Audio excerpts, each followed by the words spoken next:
welcome to the Chinese ancient poetry reading evening. And in this bad weather, the difficult road, so you can come over that I can see you're very interested in Chinese culture. Thank you very much. And I believe you will enjoy tonight the show. Yeah. So I won't take too much time for our presenters. So, and I will leave the floor to them.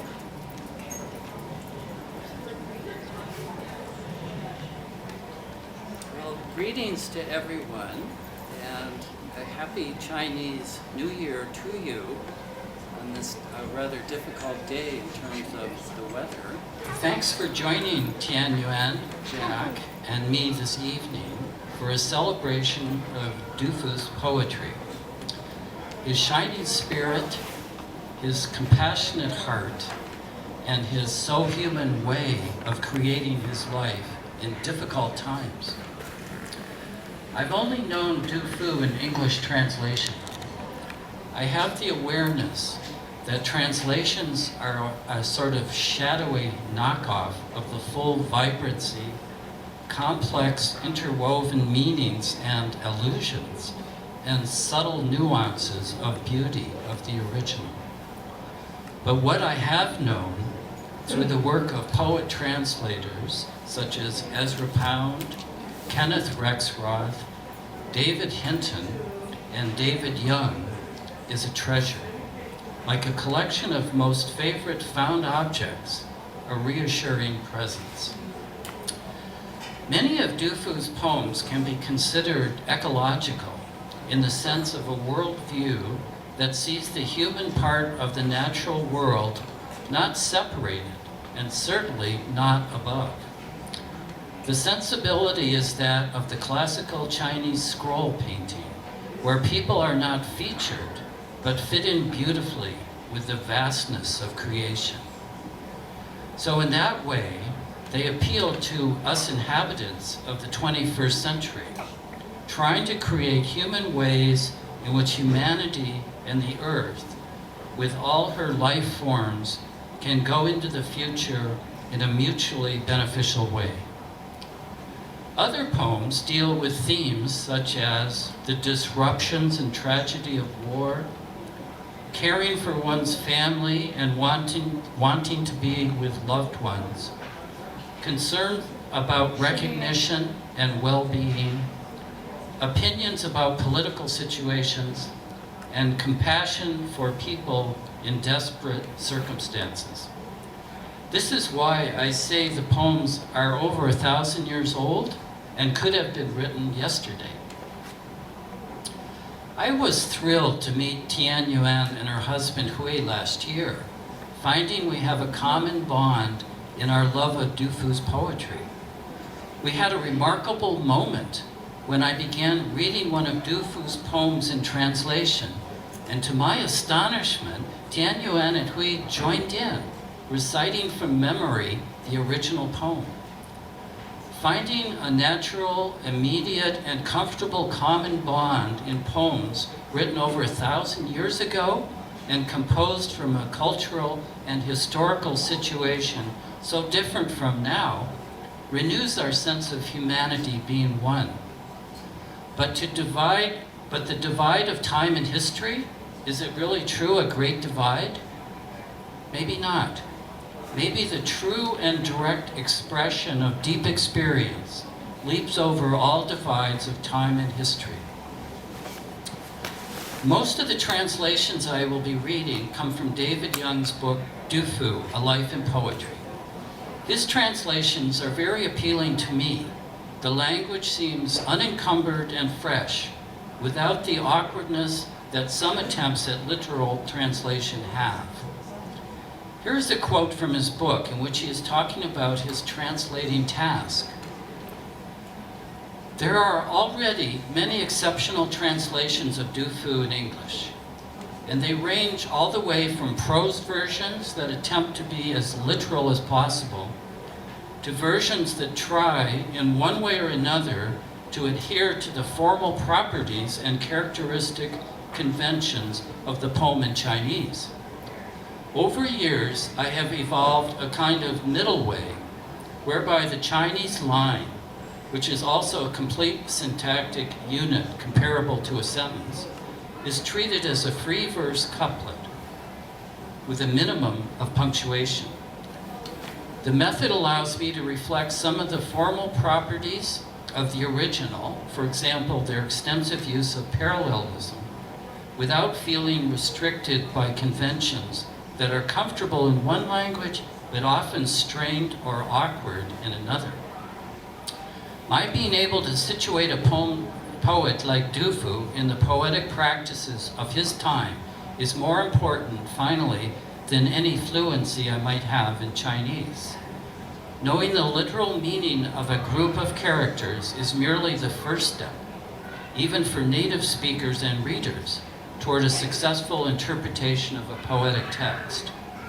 The translator's job is first to interpret the poem and then to negotiate an effective version of it in the language to which the original is migrating.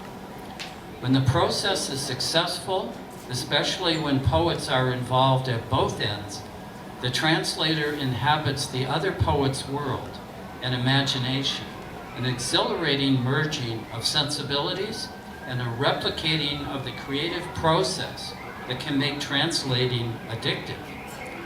To the extent realizable, I have tried to capture Du Fu's idiosyncratic voice and outlook in a poetic mode that will be both as comfortable and compelling to English-speaking readers as Du Fu himself was to his contemporaries.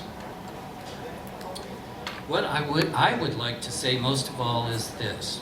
It has been an honor and also much shared fun and delight to work on this project with my friend Tianyuan.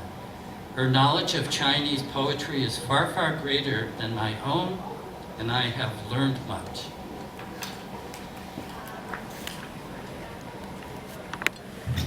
Thank you, Roger and Yumei. Thank you everyone for coming to join us in this evening of Chinese poetry and music. My name is Tianyuan. I also go by Kathy occasionally, but I prefer my Chinese name because it is unique and conveys certain meaning, like each and every Chinese name does. In my case, my name Tianyuan can be interpreted as beyond the faraway sky. So you see, this is one manifestation of the poetic beauty of Chinese language. Just now, Roger mentioned how he was surprised to see that my husband and I could both recite Du Fu's poems.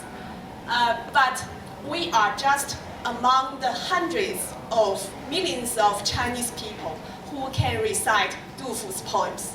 And Du Fu was by no means the only prominent poet in the Chinese history. Actually, all the Chinese schoolboys and girls, since their elementary school and throughout their secondary education, are exposed to over 100 wonderful classical Chinese poetry written by over 20 great Chinese poets. It was actually to my surprise that Roger, as an English speaker, was so attracted, so fascinated by the Chinese classical poetry, especially Du Fu's poems, which were written over 1,300 years ago in a totally different social cultural context. It was even more amazing that, already losing much of its beauty in the English translation, Du Fu's poem and actually the Chinese classical poetry still has an incredible power.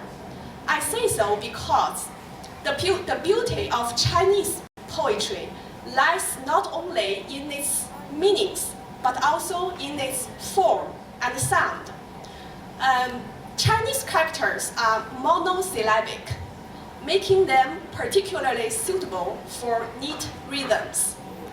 Moreover, Chinese language makes good use of different intonations for different meanings.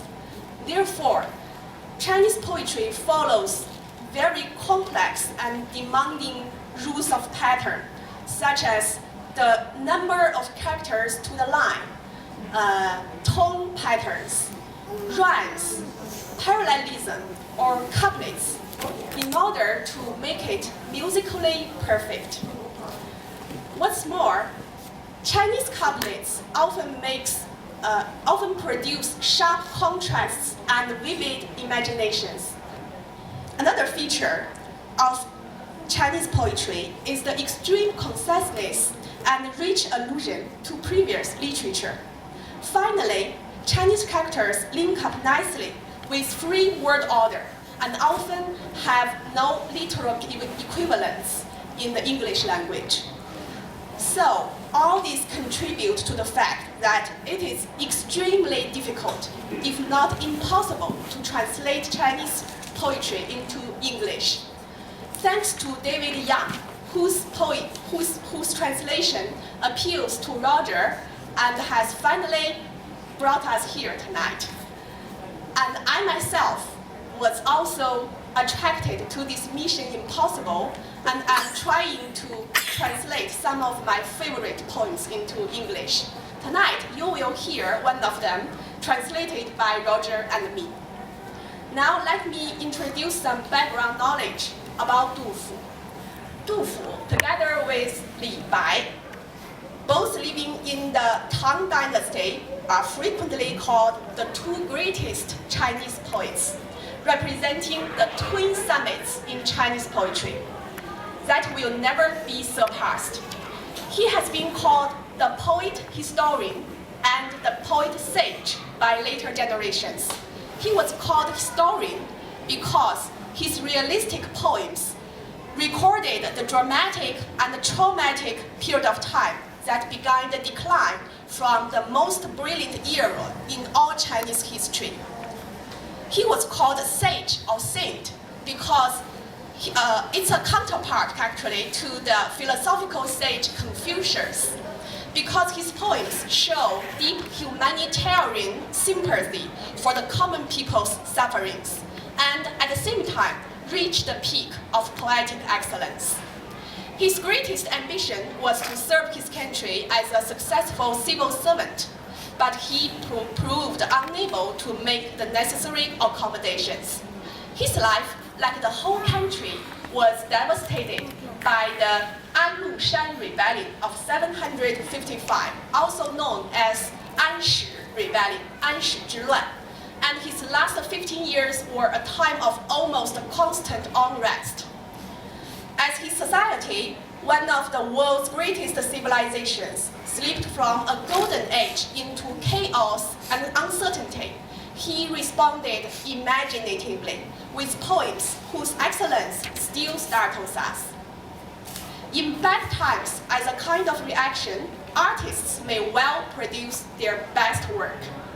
To know his poem is to know his life, with an unusual intimacy and insight.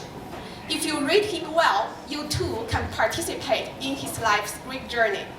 We selected 17 poems that both Roger and I love, and we present them in 4 parts according to the life stages of Du Fu, from his early maturity to his old age and death.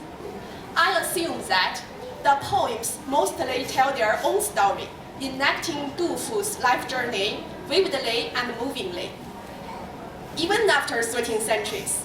And we will also have some time for discussion at the end of the readings. To add to the pleasure, our distinguished musician guest, Jack Chen, will offer us some beautiful musical interludes. 感谢大家的光临，大家想必能够理解，中国诗词之美是无法用英文完全展现的。即使如此，一位丝毫不懂中文的西方人，通过阅读并不完美的英文翻译，也会爱上中国古典诗词。这令人不能不惊叹中国古典诗词超越时空的感染力。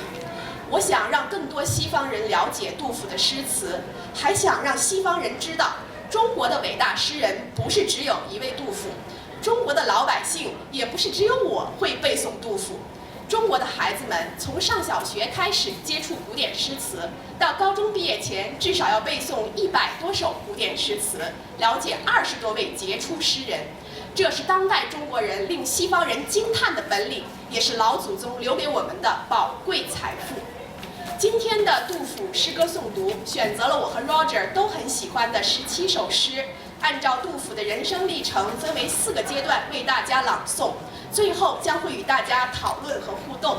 我们还特别荣幸地请来了音乐家 Jack Chen 为大家献上3段笛子独奏。